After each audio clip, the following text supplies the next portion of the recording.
विश्व हिंदू परिषदेने औरंगजेबाची कबर हटवा असा इशारा दिला होता। तसं अन्यथा आंदोलन करू असं सुद्धा सांगितलं होतं। मात्र विश्व हिंदू परिषदेने आपल्या स्टंटचा विचार करावा असं सुद्धा हर्षवर्धन सपकाळ यांनी म्हटलेलं आहे।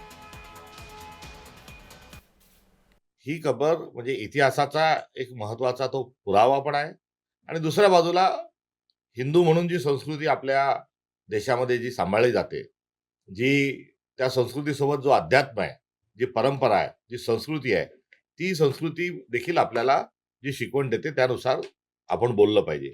विश्व हिंदू परिषद आणि बजरंग दल हे जर त्याचं अनुकरण करत असतील तर त्यांनी त्यांच्या या वक्तव्याचा आणि या स्टंटचा त्यांनी विचार करावा। कसल्या कुणाला दमबाजा करता, कुणाचा दम काढता? 2.5 वर्ष सत्तेवर असल्यावर काय गोट्या खेळत बसले होते का? मांडी घालून घरात बसले होते काय?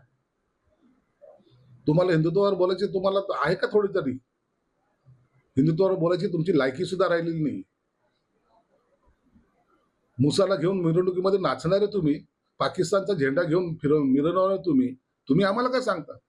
औरंगजेबाची कबर काढलीच पाहिजे हे आमचं मत आहे आणि आम्ही त्यासाठी प्रयत्नशील आहोत।